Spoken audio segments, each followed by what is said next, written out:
Hey guys, welcome to episode number 569. Today is Monday, so it's Update Monday, and today we are dedicating an entire video to the turtles, to the stock tank behind me. It's been a while since we've spent some quality time with our turtle friends, and they certainly deserve it. So, before we get started, make sure you hit the subscribe button, and if you haven't already, also go check out myaquariumbox.com if you want to help support this channel. Alright, we got a lot of stuff to look at today, so come along with me and learn how to be a better aquarist. Alright guys, so this is going to be one of those videos where we start with a little bit of an unboxing. Every once in a while I just get an accumulation of mail and packages, and I just need to sit down and open it all up and test it out. Today we have a number of Uvb products to take a look at. Some of these have been provided by Uvb, some of them I have purchased myself, so just keep that in mind. The first thing I want to take a look at is called a digital UV index radiometer, and this is actually a tool that I would have loved to have starting out with aquatic turtles. Now, UV, specifically UVB, is really important to the health of your turtles. It helps to synthesize vitamin D in the animals. It basically simulates sunlight. Most aquatic turtles are basking, which means they come out of the water sometime during the day, dry off completely, which helps with their shell, and also they soak up the sun's rays. Now, we've got a lot of different types of basking lights. Behind me is one of them, and they are specifically designed to give off UVB, which helps those turtles to synthesize that vitamin D and stay healthy.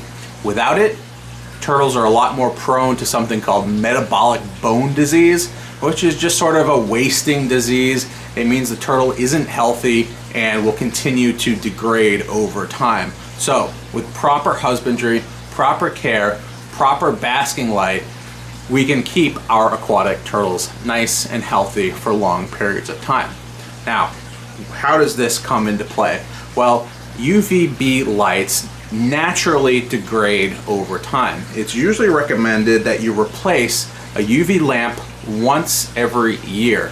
And that's because the amount of UVB that's produced by that bulb slowly degrades over time, and if it's left in the fixture, even if the light still works, the theory is that the amount of UV drops, the animals aren't getting enough UVB, and they have to spend longer basking to get the same benefit, and they're just turtles, so they don't realize it, and slowly they're getting less and less of what they need. So, to keep your animals as healthy as possible, it's recommended that you replace a bulb once a year.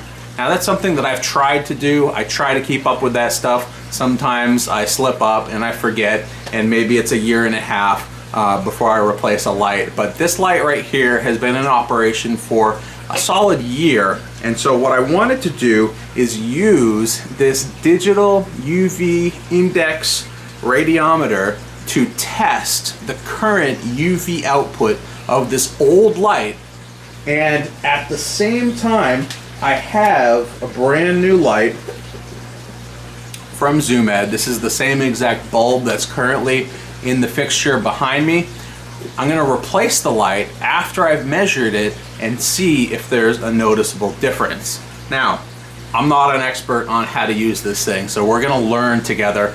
Hopefully we see some sort of improvement in the number on this device. I did get a slip of paper with this package, which was like a calibration certificate, so this is supposedly accurate. Hopefully I can use it accurately and we can see the difference between a brand new light and a light that is at least 1 year old.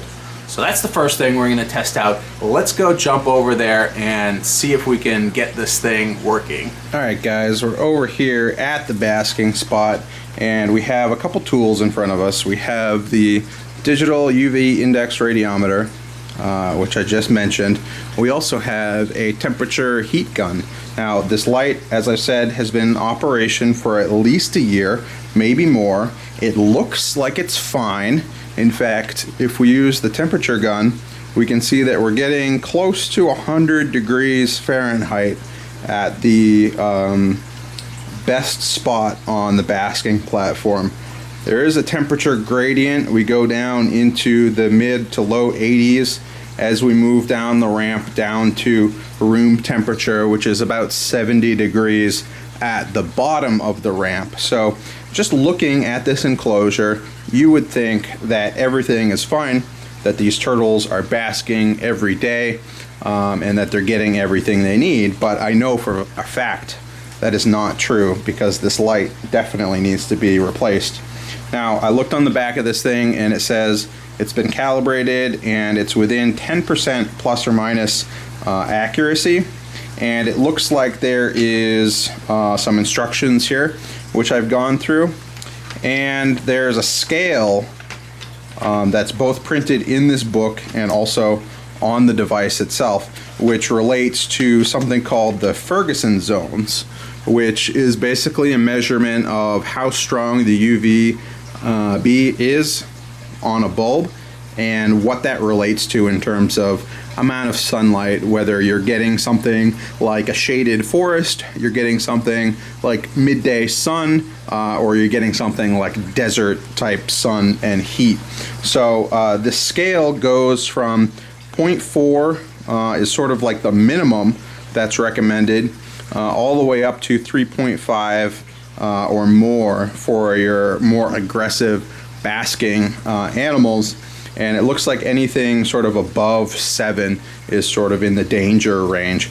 So something like this, when you have a new bulb, can help you calibrate exactly how high or how low you should be placing that bulb above your basking spot once the bulb has had a chance to warm up, of course.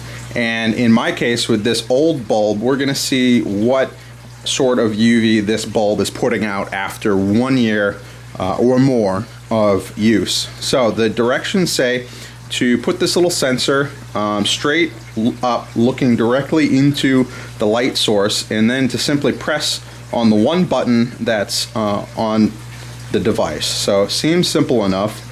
And so with me pressing the button, it's only looking like it's reading 0.1.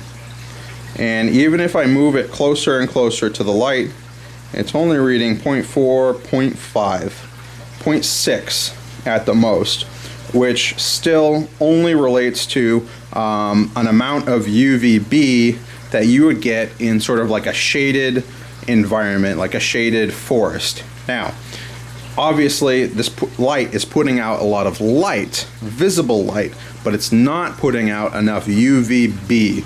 And that's what we're measuring here. So even though the light looks like it's perfectly fine, it's putting off plenty of light, plenty of heat, it's missing the vital component, the UVB, that the turtles actually need. So I'm only getting 0.1, 0.2, and that's where the turtles would be located. So they're definitely not getting enough UVB from this bulb. All right, we're gonna turn off this light, we're gonna let it cool down, we're going to install the new light, and then we're going to let that light warm up before we come back and test it again to see what the difference is once we've swapped that bulb out. Alright, well, I said this video was only going to be about turtles, but as we wait for our new light bulb to warm up, I thought it would be interesting to look at our Markvard self-cloning crayfish. We got about a half dozen of these in this wall-mounted fry rack, and as you can see underneath her tail, she is in the process of releasing her eggs. Her baby crayfish are starting to hatch, and they start to climb around underneath her tail, and as they get more and more comfortable, they leave the tail completely. And they tend to climb around her body, stay underneath her.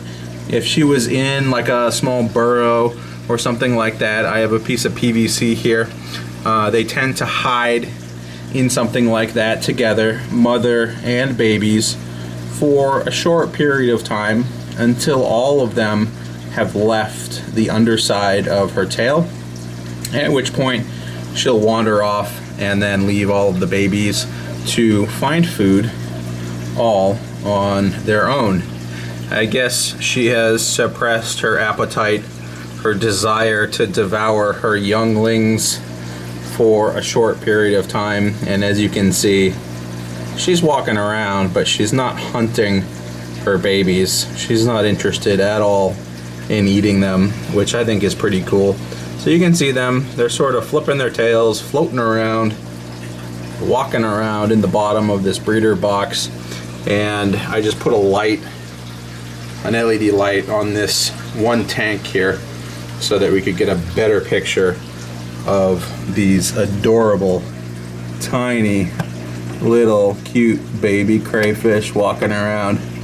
So these guys are eating a few different types of foods. I feed them algae wafers, I feed them cucumbers and other fresh vegetables. I also feed them green beans, and I also feed them omnivore pellets. It's actually a very similar diet to what I feed my bristlenose plecos, and they seem to like it quite a bit. What I'll probably do is leave this female in here maybe for another day or so. Once I see all of the babies leave the underside of her tail, it's time to remove her, and we'll let the babies start to grow out all on their own. Now, the babies will definitely fight one another for food. They will cannibalize on one another if they get a chance, and the biggest of them will survive if they're kept in a small environment with not enough food.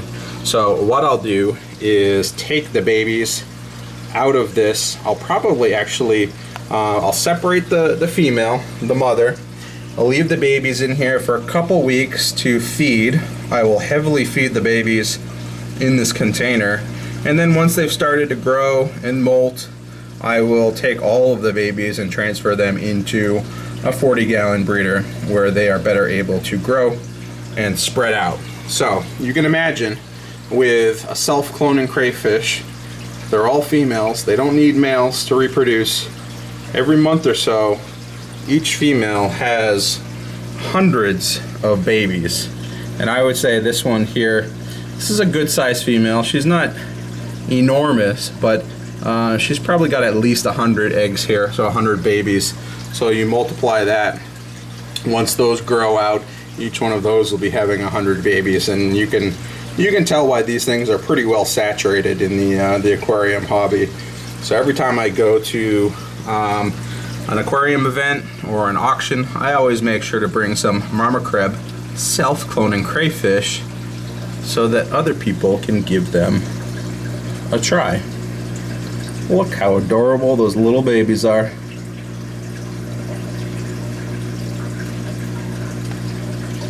Alright, well that's the crayfish. Let's move on to some other projects. Alright guys, we've changed our light. You can see the reflection of it.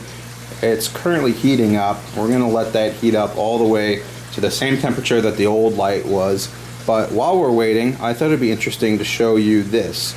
I just recently upgraded to a larger air stone, and you can probably see the surface of this turtle tank has a biofilm that has started to accumulate on it. And as I put this air stone into the water, you can start to see a clear line between where the biofilm is and where the air stone is disrupting that. So if you ever hear people talking about biofilm, this is what it looks like, and this is why an air stone is so important to reduce that.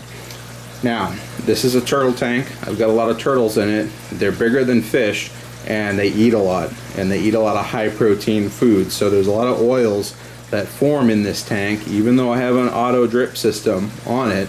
So it's really important to keep an air stone, a large air stone, in a big tank like this to combat your biofilm. Now, what happens if I remove the air source? Well, you're going to see that biofilm sort of reaccumulate on the surface, and if you can imagine a fish trying to get oxygen out of the water, and there's a film on the surface of the water, they're going to have a little bit of a harder time breaking through the surface. Oxygen exchange is going to be impeded, and so that is why we use an air stone to combat that biofilm. Pretty important. This will clear itself up now that I have an air stone in there agitating this. My water is going through a filter. I've got the auto drip system, so all of those proteins and the biofilm that's accumulated on the surface will go away over time. So that is that. Now, one other thing to take a look at while we wait in this turtle tank is this collection of leaves. This is just 5 catappa leaves that are floating on the surface of the water of this tank. Now, these turtles are extremely shy, and so they do like some surface cover to feel more secure. I know this is true of a lot of fish, especially bottom-dwelling fish. They feel a lot more secure when there's something up above them, which is blocking potential predators from coming down and swooping and eating them up. But what happens with leaves is after they sort of saturate with water, they usually sink to the bottom of the aquarium.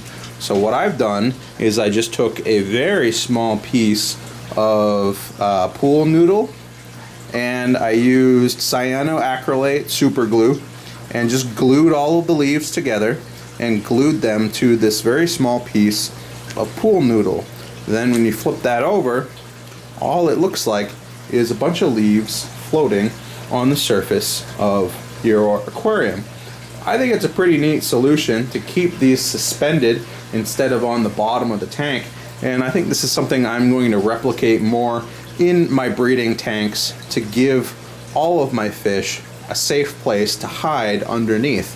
I think it looks natural, it's easy to do, and it should last for quite a while. So as these leaves start to fall apart, the glue may start to fail that bonds them together, and I may need to replace this, but I think this is probably something that will last for at least a month or two before I need to redo it. So kind of a neat little ingenious solution, very cheap, very easy to do, to keep your leaves floating instead of sunk to the bottom of your tank. Try it out. All right, and we are back to test our new lamp out, and I wanted to give this a chance to warm up just so we could get a similar temperature on the basking spot. We're at 94, 95 degrees right now, so it's just about where the other bulb was. I don't think that impacts the UVB rating, but I at least wanted to let it warm up so we could do a similar comparison. Now, this is the PowerSun 160 watt self-ballasted mercury vapor bulb. I've been using these for years and years and years, and I've always seen the recommendations to switch these every year.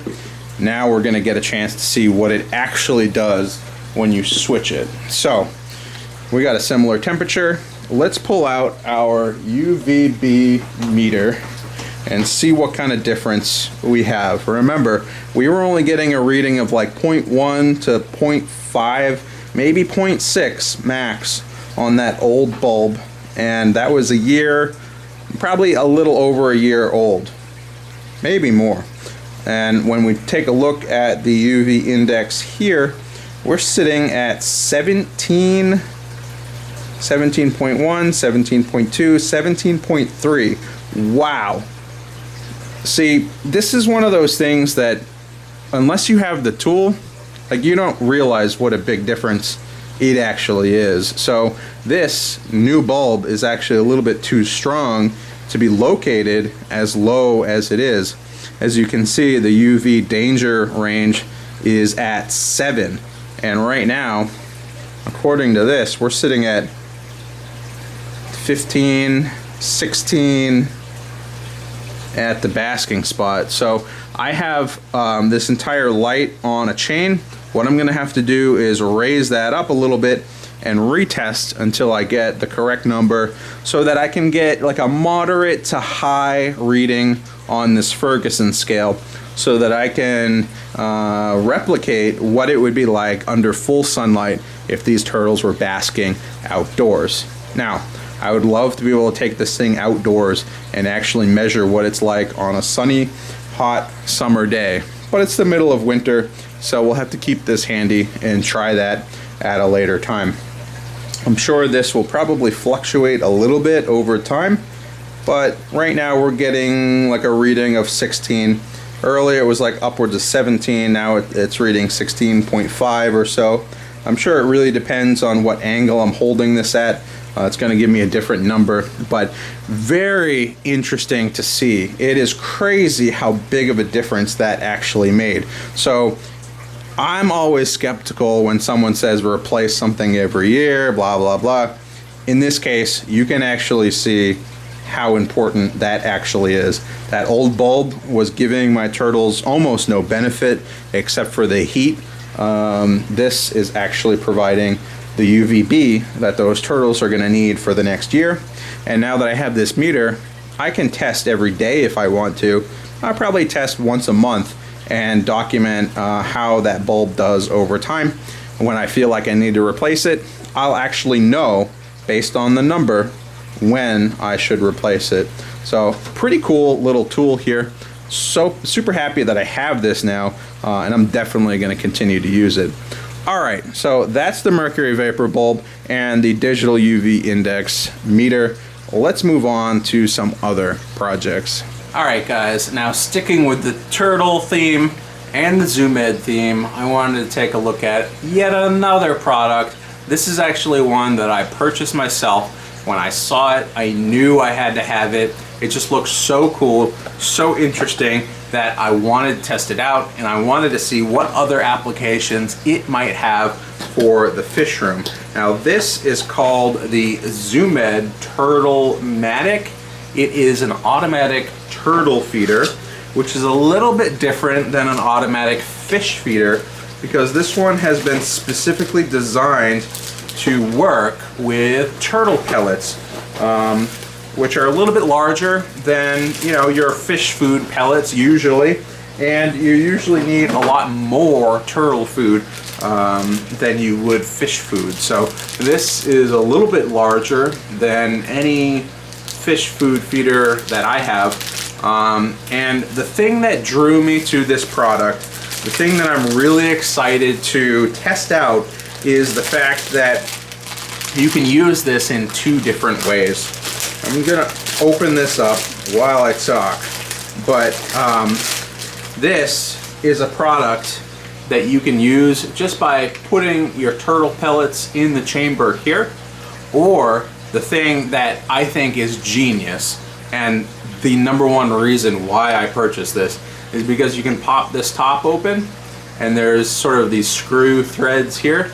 You can actually attach a Zoom Ed turtle food container to this, and it increases the hopper capacity of this feeder, which is awesome. So if you're going away for a very long time, you're not just limited to the amount of food that can fit here. You can attach a big giant can of food up here, and you could go away for months and months at a time, and your turtles would be fed. Now, because I have the automatic water change system, I could realistically leave for months at a time, and this turtle tank would be completely fine.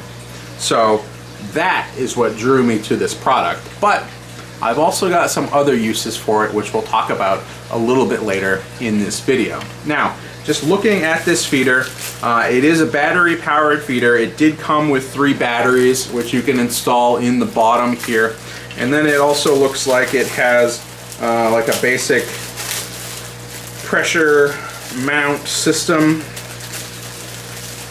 so that you can attach, you can screw those down tight and attach this to the side of your tank as you would with a lot of other feeders.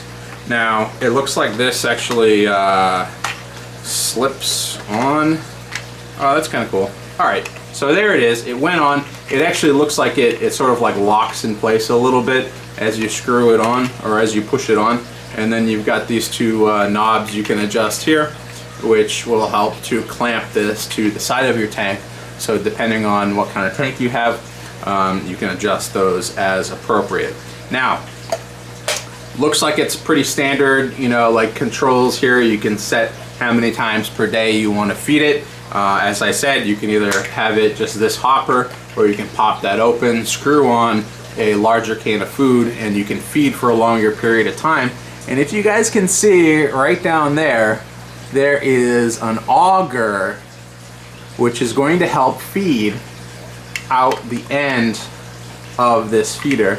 And it actually looks like there's even a little flap on the end here, which is super important for use over aquariums. Aquariums have a lot of humidity. If you've got air stones kicking up moisture into the air, it's even worse. And what tends to happen with a lot of aquarium feeders, fish feeders, is that moisture gets up into the fish feeder itself, and it starts to either mold the food or clog up the hole where that food exits. But having this sort of design where you've got this little door that sort of opens when that auger is moving, and then it snaps shut when the feeder is not in use, means that no humidity is going to get into here and start to ruin that food or gum up your auger movement. So all in all, I would say this is actually really well designed, and there's not a whole lot of product development, like true R&D, that is going on these days. And so I have to give Zoo Med props for that. Again, this is something I purchased with my own money. It's something that I was so excited when I saw it. I went out and I immediately purchased it. Haven't used it yet, but I can already tell it's something special. Now, this is sort of a rant, all right? So many times in this hobby, there are brands that just go to China, pick out products that are currently being sold in like the overseas markets, they slap their label on it, they import it to the US, and it's the same old crap. I don't want to give anyone crap, but like Sun is a great example of this. There are cheap canister filters all over the place. Everyone buys them because they're so cheap, but then they almost always leak. Like, there are just horror stories all over Facebook of these cheap canister filters leaking. I'm sure they do their best to help and support people, but then you see other brands with the same exact filter. It's just not called Sun, it's called something else, and you go down the line and everyone's basically selling the same crap. This is something I have never seen before. This is something which was designed by someone that cares about turtles, and you can tell that they've used all of the ideas that people have been talking about and wanting in a product like this, and they've actually gone out and built it. So I am super proud of this thing. I think it is something that people are going to use for a very long time, and I want to use this for my turtles, and I also want to use it for my DIY projects. I think I can use something like this, and instead of using turtle food in here, I can use any number of things in its place and dispense those things using that hopper style feeder on the top, and use this for a number of different projects coming up in the future. If you have any ideas, let me know. I'm going to talk about one that I've been thinking about for a long time, and I think this may help to start me on the road to implementing that. So let's go take a look at that. Alright guys, so before I can actually utilize my whiteboard and erase what's on it, I had to show you guys what was on here. This is something my wife drew a little while back, and I just thought it was funny and I needed to share it. Greg for Turtle President 2020. A leader we can turtly trust. Well, let me know if you agree by giving this video a thumbs up. Alright guys, so why am I so excited about this? Well, it directly ties into a DIY idea that I had that I want to try to tackle this year. Now, I try to tackle one big project every year. Last year, it involved a lot of physical labor outside, building the greenhouse and installing that goldfish pond. But this year, I wanted to do something a little bit more technical, but still very challenging. What I want to do is make an automatic brine shrimp hatchery. I think brine shrimp, baby brine shrimp, is hands down one of the best live foods to feed to your fish, and especially your fry. And it's a pain in the butt to set up new brine shrimp batches every single day so that you can continuously get a fresh hatch to feed your fish. And if you're raising fish 365 days out of the year, it becomes a very tedious and very time-consuming process. So it's very difficult to hatch brine shrimp, but it's a labor-intensive process, and you have to stay on top of it. Otherwise, you don't have the live brine to feed your fish. So there's nothing really on the market that can automatically hatch baby brine shrimp continuously. And this is something that I want to try to solve. So when I saw this feeder hopper with the auger screw, I immediately thought of how I could use that to accomplish this goal. All right, so what are we looking at here? Well, we've got a very large cone here, which would be the primary container for housing our brine shrimp and hatching them. We've got a water source coming in through a mechanical valve that we can control through a control board, and that goes to a drip ring, which is allowing that water to enter and sort of shoot downwards into this cone. So as we fill this thing up, we're able to clean the edges of the cone. Now, how are we getting all of the ingredients to automatically mix in a system like this? Well, that's where I started to think about screw augers. We need a place for all of our raw ingredients to be housed so that we can use them over time.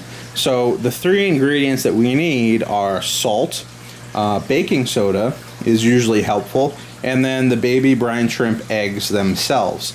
Now, if I can find a way to utilize this, maybe pull out the board on the inside and just connect directly to the terminals to make this thing run when I want it to, I might be able to utilize 3 of these things, or maybe something similar, to accomplish this goal of being able to house and dispense the proper amount of ingredients at the right time.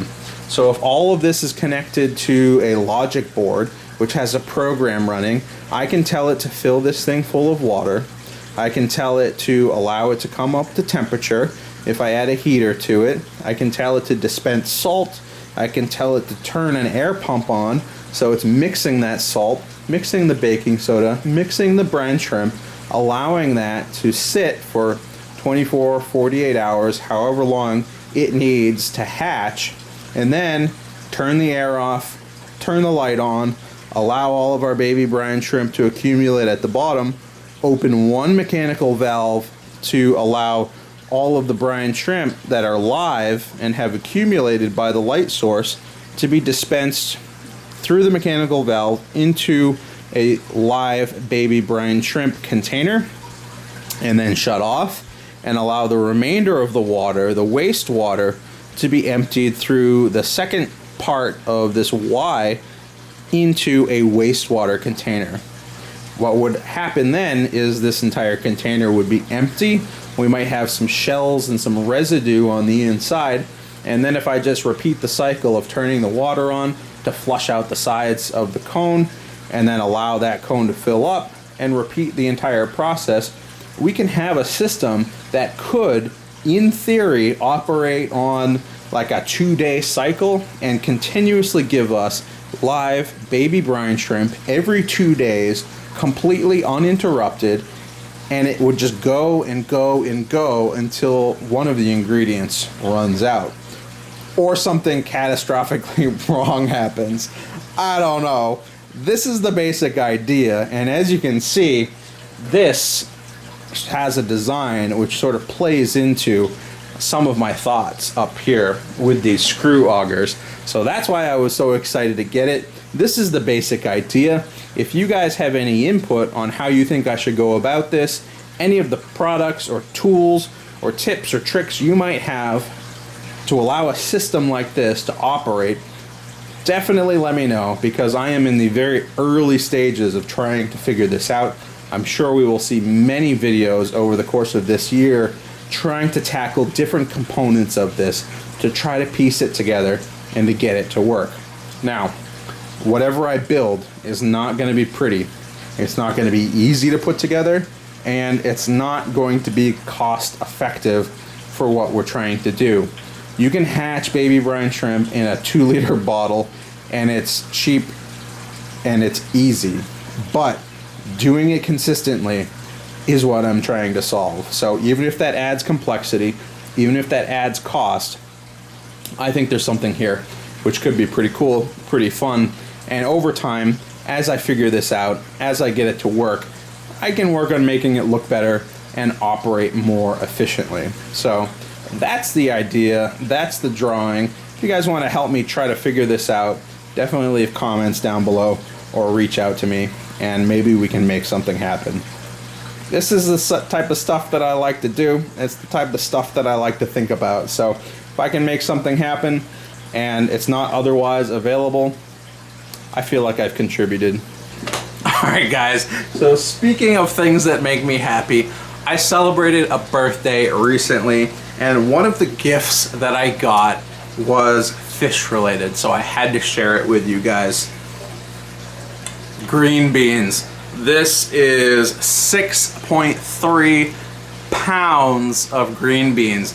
This is something that my mother-in-law gave me to help feed my baby plecos. I feed my plecos a variety of foods, just like my crayfish. I feed them spirulina wafers, I feed them fresh vegetables like cucumbers and zucchini, things like that. I also feed them green beans and a variety of other pellet foods as well. But green beans by the giant can is definitely an amazing gift for a fish keeper that has tons and tons of baby plecos. Now, when you do the math on this, I think this was like $3.50 from like a discount store like Costco. And I believe if you go to the grocery store, a little can of green beans is like $1. So this is like 10 or 12 cans of green beans for $3.50 versus the 10 or 12 bucks you would be spending on the little cans. So as long as you're gonna go through it rapidly, getting the bigger cans is definitely a really good deal. So thank you for the gift. It will be used today. Alright guys, and this is the part of the video where we get serious for a minute and we talk about things that are truly important. Now, Rob over at Flip Aquatics recently posted a video about Aquashella. It's titled "We Need You," and it's true.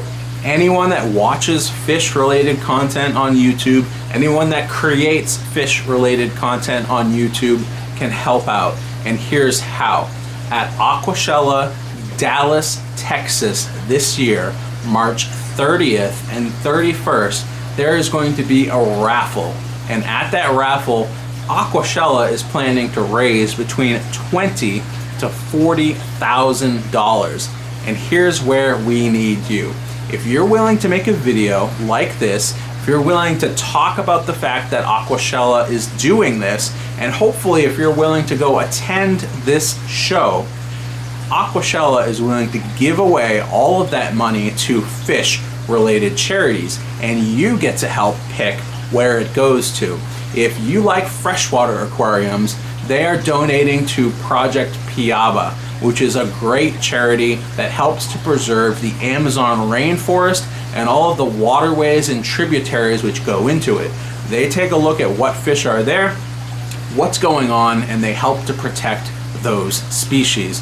They also do a lot with legislation, making sure that everything is being done to protect those fish.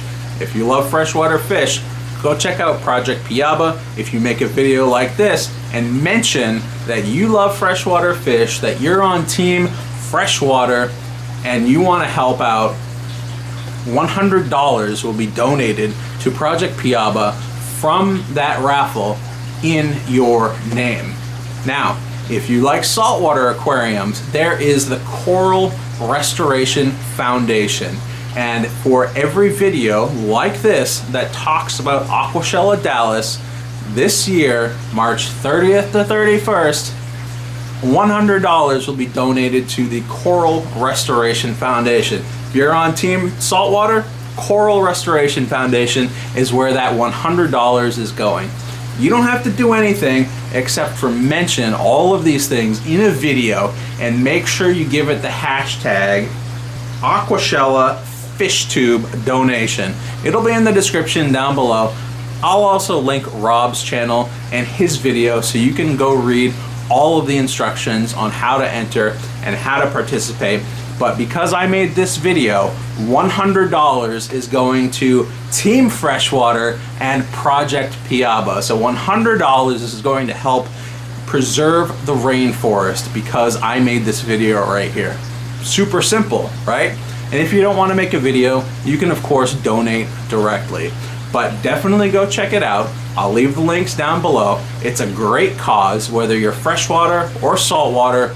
We need to start helping to protect this hobby. We need to start helping to preserve this hobby, and Project Piaba or the Coral Restoration Foundation are two great nonprofit charities which will help to accomplish this. So if you're going to Aquashella Dallas, make sure to check out the Fish Tuber booth. Make sure to go there. There might be some goodies and some giveaways there. Also make sure to check out the raffle, and if you want, make a video like this talking about the fact that all of this money is being given away, and in the process you're going to help out one of these great charities. Super easy to do. I just gave away $100. Alright guys, and that's going to do it for this week's video. We had a lot of fun upgrading the lighting on our turtle tank, and I think you can agree that that little UV index meter is a pretty cool tool. I wish I had that thing when I started out in the turtle hobby. I can definitely see how important something like that actually is for the health of my turtles. Again, we took a look at a few little things around the fish room. We looked at the baby crayfish. They're adorable. I'm hatching those things every single week at this point, and I think that wall-mounted fry rack is really helping out with that process. We looked at some biofilm, we looked at some floating leaves, and of course we talked about Aquashella, Dallas, Texas, and how you can help, how you can get involved, and how you can give away money to either a freshwater or a saltwater charity in need by just shooting a quick little video. Anyways guys, that's gonna do it for this week's video. We've got a lot more to accomplish down here in the fish room. I want to try to test out that aquarium feeder, that Turtle-matic turtle feeder, and see what kinds of things I can accomplish with that. We've got a lot more to do, a lot more videos on the way. Make sure you hit the subscribe button. Make sure to check out myaquariumbox.com if you want to help support this channel. Anyways guys, hope you enjoyed, and I'll see you guys later.